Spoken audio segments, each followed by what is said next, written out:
আল্লাহকে আল্লাহ হতে গেলে প্রথম নাম্বার আল্লাহর গুণ, আল্লাহকে আলিম হতে হবে। দ্বিতীয় নাম্বার হচ্ছে আল্লাহর গুণ, আল্লাহকে পৃথিবীর সমস্ত জিনিসের উপরে কদির হতে হবে।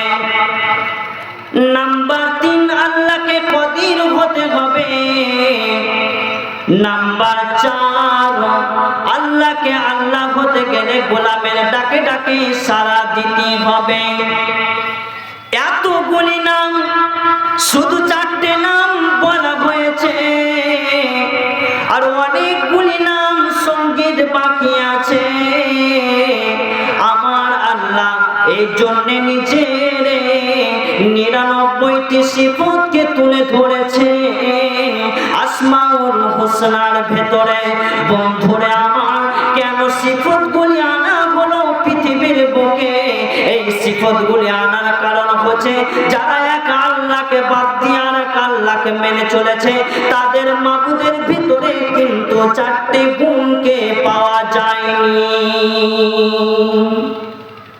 যেহেতু বলা হয়েছে নবী নিজে আল্লাহকে প্রশ্ন করেছেন, যিনি আমার আপনার মতো ব্যক্তি নয়, যাকে আগুনে নিক্ষেপ করা হয়েছে, এমন একজন নবী যার নাম হচ্ছে হযরতে ইব্রাহিম। হযরতে ইব্রাহিম আল্লাহকে প্রশ্ন করেছেন, আল্লাহ আপনার কুদরত কেমন দেখতে চাই। আল্লাহ বলছেন, রে ইব্রাহিম, আমি মৃত্যুকে জীবিত করতে পারি, এই কুদরত আমার আছে, তুই কি মনে করিস? হযরতে ইব্রাহিম বলছেন, আল্লাহ সেটা আমার বিশ্বাস আছে, কিন্তু দিন একবার দেখতে চাইছে, যাতে করে আমার মাবুদের প্রকৃত পরিচয়টা আমি পেয়ে যাব। তার মানে আল্লাহ হতে গেলে পরিচয়ের প্রয়োজন আছে। অনেক ইহুদি নাসারা যারা আলেম ছিল, ইহুদি ছিল, তারা আল্লাহকে, তারা নবীজিকে প্রশ্ন করেছেন, ইয়া মুহাম্মদ, তুমি বলো তোমার আল্লাহর কুদরত কেমন? তুমি আল্লাহর কুদরত সম্পর্কে তুমি জানো কি? আল্লাহর নবী উত্তরে বললেন, ওয়া মা কাদারুল্লাহ হাক্কা কদরিহি ওয়াল আরদু জামিআন কবদাতুহু ইয়াওমাল কিয়ামাতি ওয়াস সামাওয়াতু মাতবিয়াতুন। তার মানে আল্লাহ হতে গেলে কুদরত ওয়ালা হতে হবে। নাম্বার 2 আলিম হতে হবে। তার বান্দা কখন কি করে না করে, রাতে রজনীতে শোয় না স্বপ্নে, তাকে সবকিছু জানতে বলা ক্ষমতা থাকতে হবে। এটা যদি কারোর উপরে ভরসা করে, তারপরেও তাকে মাবুদ বলা যাবে না। পৃথিবীতে যতগুলি মাবুদ আছে আল্লাহ বাদ দিয়ে সবাই কিন্তু ভরসাশীল, এই জন্য কাউকে মাবুদ বলা যাবে না। যিনি আমাদের উপরে কেউ কোনোদিন ভরসা করে না, তিনি হচ্ছেন আল্লাহুস সামাদ। আল্লাহ কাউকে তর্ক করে না, অপেক্ষা করে না, ভরসা করে না। তিনি হচ্ছেন আমাদের মাবুদ আল্লাহ, তিনি সত্য আল্লাহ, তিনি হক আল্লাহ। আল্লাহ কত বড় কুদরতবান, আল্লাহ কত বড় কুদরতবান।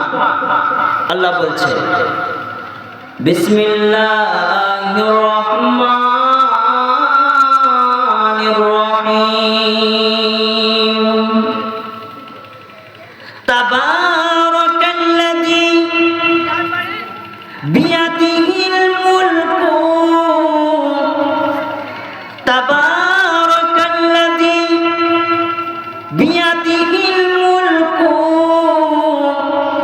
বরকতওয়ালা কে? আমার আল্লাহ বরকতওয়ালা, যার হাতে রয়েছে বিশ্বটা। বিয়াদিহিল মুলকু ওয়া হুয়া আলা কুল্লি শাইইন কদির, যিনি সমস্ত জিনিসের উপরে ক্ষমতাবান। তিনি কত বড় কুদরতওয়ালা। তার কুদরত দেখতে চান? তার কুদরত দেখতে চান? আল্লাহর কুদরত কেমন?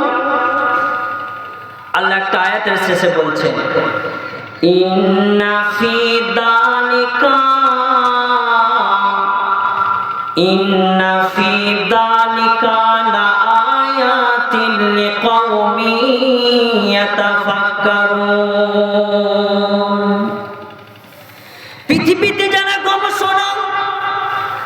গবেষণা করে, যারা বৈজ্ঞানিক, যারা মানুষের দেহকে নিয়ে গবেষণা করে, মানুষের পেটকে নিয়ে গবেষণা করে, মানুষের বিবেককে নিয়ে গবেষণা করে। ওই গবেষণাকারীদের থাকার জায়গা কোনোদিন শহরে হয় না, তাদেরকে মন মতন খাবার, পানি, জুস সেখানে পৌঁছে দেওয়া হয়। তাদের এমন একটি জায়গায় রাখা হয় তাদের কোনো মাইকের কোনো ডিস্টার্ব হবে না।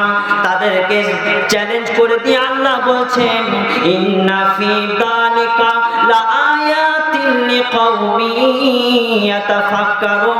আমি তোদের উপরে একটা গবেষণা ছেড়ে দিলাম, দে একবার তোরা 17টা বার করে দে। এখানে একটা লাইট জ্বলছে, এই লাইটটা খোলা হবে, লাইটের ভিতরে দুটো তার লাগানো আছে। ওই তারটা দেখতে দেখতে আমি জেনারেটরের কাছে গেলাম, সেখানে অনেক বড় একটা মেশিন লাগানো আছে। তাকে মেশিন লাগিয়ে দিয়ে তেল ডিজেল দিয়ে সে মেশিনটাকে ঘোরানো হচ্ছে।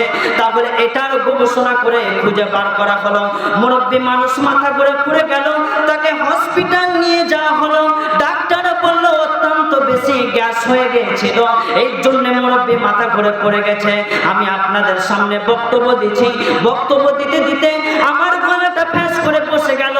আমার গলায় মেশিন লাগিয়ে দিয়ে ডাক্তার আমাকে বলল, আপনি অত্যন্ত বেশি ঠান্ডা খেয়ে ফেলেছেন, এই জন্য আপনার গলাটা বসে গেছে। তাহলে যেই মানুষটা 2 ঘন্টা বক্তব্য রাখবে জাতির সামনে, তার জন্য কোনো ঠান্ডা জুস, কলা, টক জাতীয় জিনিস খাওয়া যাবে না। তাহলে আমার গবেষণা করে খুঁজে বার করা হলো, মুরব্বীর গবেষণা করে খুঁজে বার করা হলো।